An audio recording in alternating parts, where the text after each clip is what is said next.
In the remote deserts of Central Asia, a revolution in global energy transport is quietly taking place. Just weeks ago, a milestone was reached that few outside diplomatic circles paid attention to, but one that could reshape the balance of power in international trade for decades to come.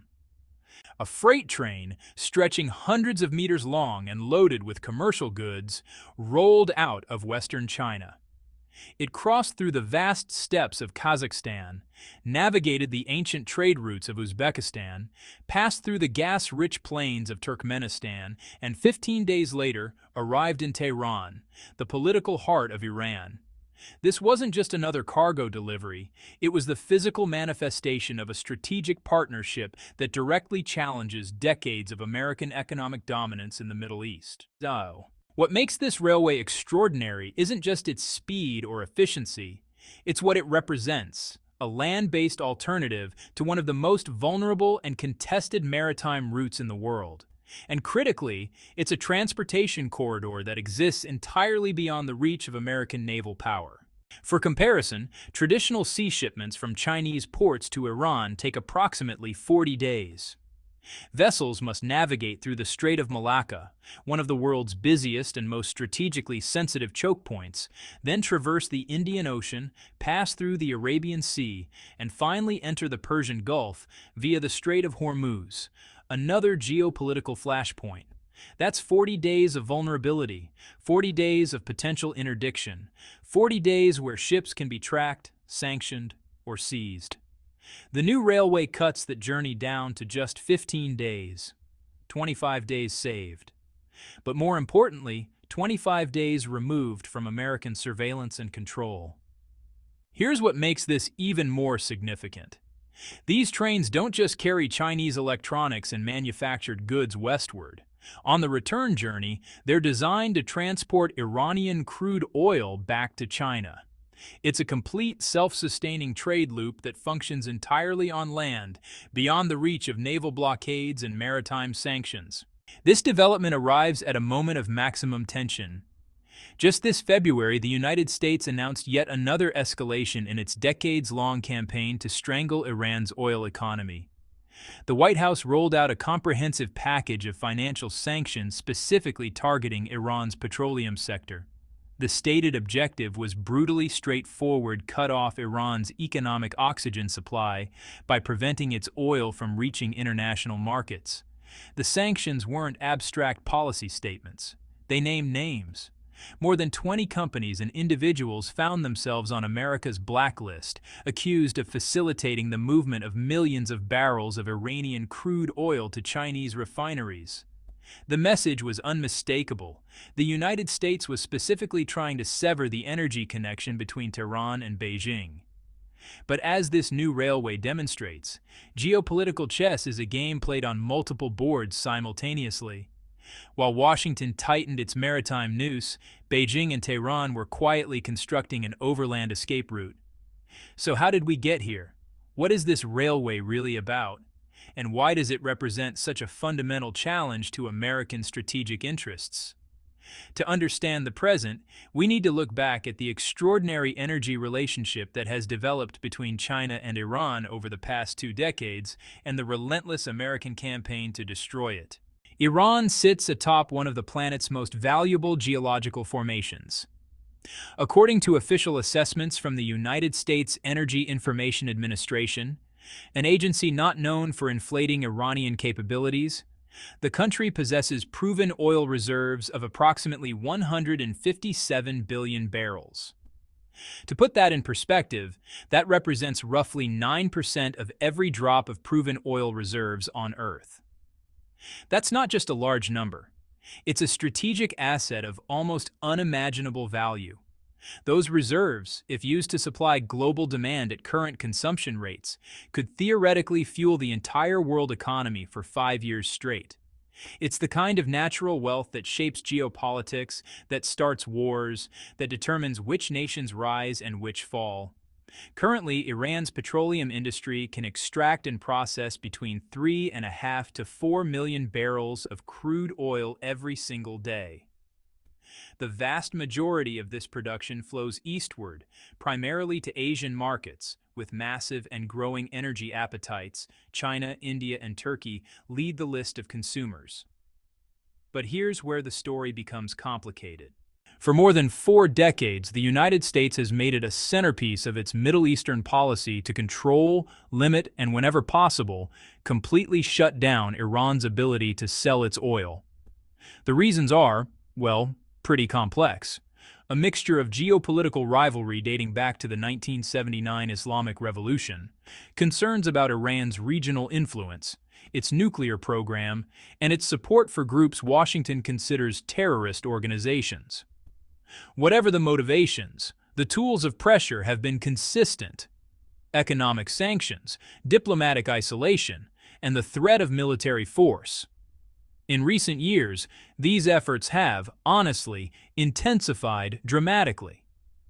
During his first term in office, former President Donald Trump withdrew the United States from the international nuclear agreement with Iran and implemented what his administration called a maximum pressure campaign. The goal was explicitly stated: reduce Iranian oil exports to zero, not reduce them significantly, eliminate them entirely. By early 2024, those policies had indeed inflicted severe damage.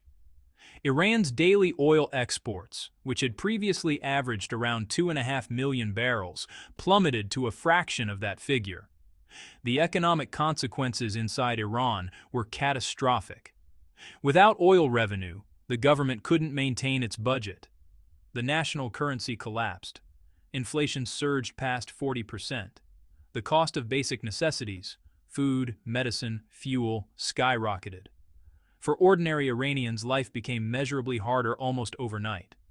Now, with Trump's return to the White House in January 2025, that pressure campaign has resumed with renewed intensity. This February, he signed the second national security presidential memorandum specifically targeting Iranian oil exports. The language was, well, characteristically blunt.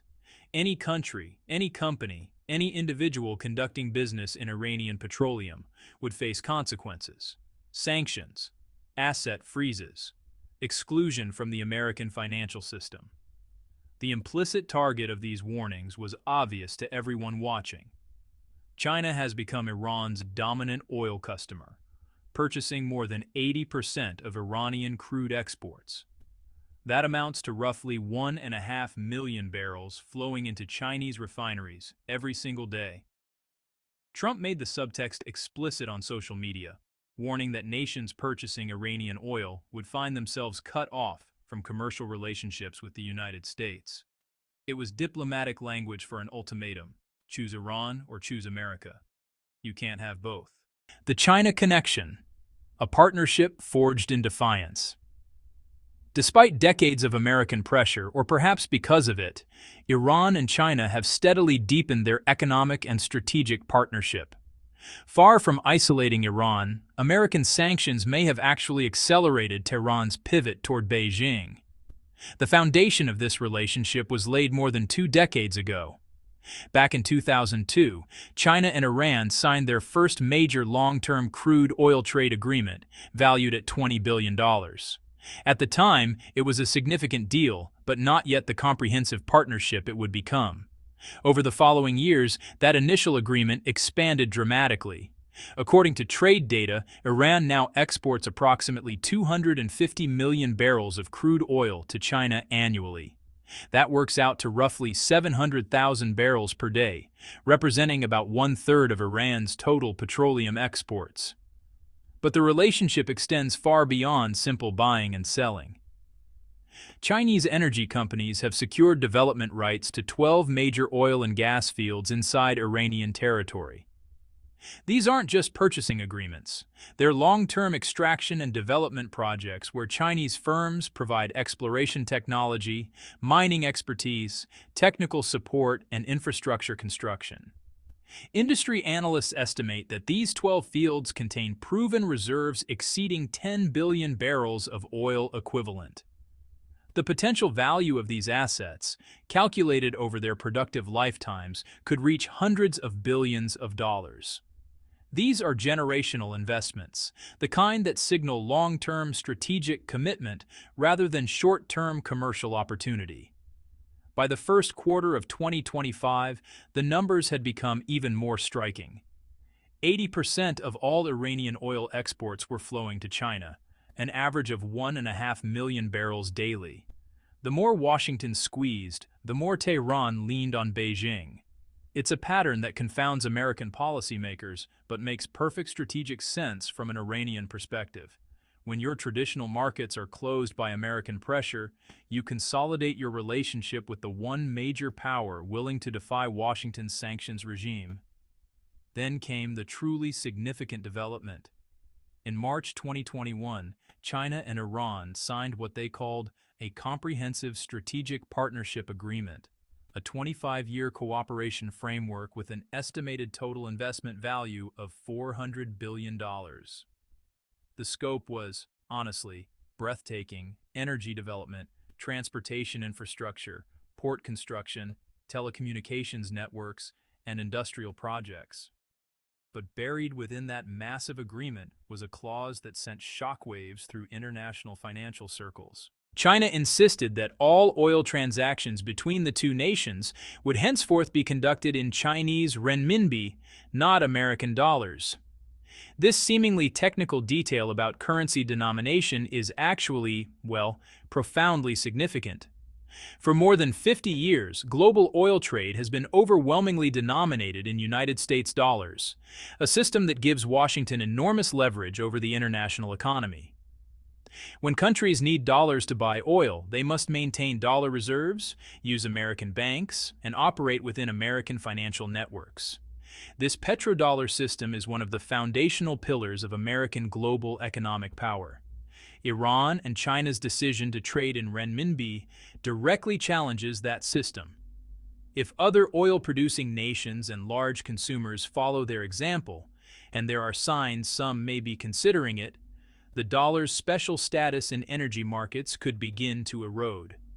For American policymakers, this represents a strategic threat that goes far beyond Iran's regional influence or nuclear ambitions. It strikes at the heart of American economic hegemony itself. This is why, from Washington's perspective, the China-Iran energy partnership isn't just another bilateral trade relationship to be managed. It's an existential challenge that must be disrupted, undermined, and ultimately broken. The Trump administration, both in its first term and after its return in 2025, has approached the Iran problem with characteristic aggression. The strategy has been multi-layered: financial sanctions, diplomatic pressure, and the implicit threat of military interdiction. In late 2018, during Trump's first presidency, the administration launched what it called the Iranian oil embargo. The policy was simple in concept but sweeping in scope. Any entity, whether government, corporation, or individual, that purchased Iranian oil could face American sanctions. This wasn't limited to American companies or citizens. It was a global prohibition backed by the threat of exclusion from the United States financial system. For most countries and companies, that threat carries real weight. Being cut off from dollar-denominated transactions, American banks, and the U.S. market can be economically devastating. The result was immediate and dramatic. Before the embargo took effect, Iran was exporting approximately 2.5 million barrels of crude oil daily. Within 6 months, by June 2019, that figure had collapsed to less than 500,000 barrels per day, an 80% decrease. The Iranian economy went into freefall. Oil revenues, which fund a substantial portion of the government budget, essentially evaporated. Foreign currency became scarce. Inflation, as mentioned earlier, exceeded 40%. Supply chains for basic goods broke down. The Iranian people suffered immensely. After Trump's return to the presidency in January 2025, the campaign resumed with renewed vigor. On social media, Trump issued stark warnings. Any nation or individual purchasing Iranian oil would find themselves severed from commercial relationships with the United States. While couched in diplomatic language, the threat was clear and direct. and it was aimed squarely at China. 2 days into February, Trump signed a new executive order formalizing these policies. 2 days after that, on February 6th, the specific sanctions were announced. The requirements were comprehensive. No country should purchase Iranian crude oil. All bank accounts involved in Iranian oil transactions, regardless of whether they were denominated in dollars or renminbi, should be frozen, and the United States would intensify monitoring of Iran's entire oil transportation network. This monitoring wasn't abstract. It targeted specific elements of the supply chain: tanker ships, maritime transportation companies, trading intermediaries, and even financial settlement systems. The goal was to make it functionally impossible for Iranian oil to reach Chinese refineries, regardless of the currency used or the route taken. In May 2025, the sanctions list was updated again. This time, more than 20 companies and individuals were specifically named and sanctioned. The accusation: they had facilitated the long-term transportation of Iranian oil to China, and, by doing so, indirectly provided financial support for Iran's military programs. What made this round particularly notable was the inclusion of 3 companies based in Qingdao, a major Chinese port city. Qingdao serves as China's second-largest crude oil import terminal and supplies roughly 60% of the refining raw materials for the entire Shandong province, a critical industrial region. By sanctioning Qingdao-based companies, the United States wasn't just targeting Iranian oil sellers. It was striking directly at Chinese oil buyers and processors. Industry experts estimated that if Iranian crude imports decreased by 30% due to these sanctions, processing costs for Shandong refineries alone could increase by $8 to $12 per barrel, a significant cost increase that would ripple through China's entire petrochemical sector. But financial sanctions, as powerful as they are, represent only one dimension of American leverage. The other, often more effective tool, is something the United States has wielded with devastating effect for decades: control of the world's oceans. The Indian Ocean is not just a body of water. It's one of the most strategically vital regions on Earth, a liquid highway through which an enormous percentage of global trade flows. Whoever dominates the Indian Ocean effectively controls the economic lifelines of Asia, Africa, and the Middle East. The United States has understood this reality for generations and has built its military posture accordingly. Through a network of bases, partnerships, and military alliances, Washington maintains overwhelming naval superiority across the entire Indian Ocean region. American strategy has involved providing advanced weapon systems to regional partners, cultivating military relationships with countries like India and Australia, and establishing formal alliances that create layers of redundant control. The result is an oceanic geography where very few vessels move without American knowledge, and where American forces can interdict shipping if they choose to do so. For oil tankers traveling from Iran to China, this creates an environment of permanent vulnerability. Every ship must pass through waters where American surveillance is constant and American naval power is nearby. It's a journey of more than 5,000 miles through seas where the United States Navy operates with impunity. The risks aren't theoretical. In 2023, United States military forces seized a tanker en route from Iran to China. The vessel was carrying 1 million barrels of crude oil, a massive cargo worth tens of millions of dollars. American authorities claimed the ship was operated through shell companies designed to evade sanctions, and that its cargo violated American prohibitions on Iranian oil sales. The crude oil was confiscated entirely. But the story didn't end there. American prosecutors then sought court authorization to auction the seized oil, arguing that proceeds should be used to compensate victims of terrorism, based on accusations that Iranian oil revenue supports designated terrorist organizations. The seizure cost Iran approximately $90 million in lost revenue, a staggering sum for an economy already devastated by sanctions. For China, meanwhile, the incident underscored an uncomfortable reality. As long as oil travels by sea, it remains vulnerable to American interdiction. This maritime vulnerability isn't limited to occasional seizures. It's a permanent condition. The Strait of Hormuz, through which all Persian Gulf oil exports must pass, is less than 21 miles wide at its narrowest point. It's one of the world's most critical choke points, and it sits directly under American military surveillance. Further along the route to China, the Strait of Malacca presents another narrow passage where tanker traffic can be monitored and, if necessary, stopped. For both Iran and China, this geography represents an unacceptable strategic weakness. Iran's economic lifeline and China's energy security both depend on sea routes that pass through waters controlled by a hostile power. No nation can accept such vulnerability indefinitely. This is the context in which the railway project must be understood. It's not just about transportation efficiency or cost savings. It's about survival. It's about constructing an energy supply chain that exists entirely beyond the reach of American naval power. The idea of connecting China and Iran by railway isn't entirely new. The ancient Silk Road, for centuries, carried trade overland between East Asia and the Middle East. But modern railway construction on this scale, across some of the world's most challenging terrain and most politically complex borders, is a different undertaking altogether. The project that would become known as the China-Iran Railway, or the China-Iran Railway in diplomatic documents, was first seriously proposed in 2015. It emerged as one of the flagship initiatives under China's Belt and Road Initiative, Beijing's ambitious program to build infrastructure connections across Eurasia and beyond. The scale of the project was enormous from the start. Total investment approached $10 billion.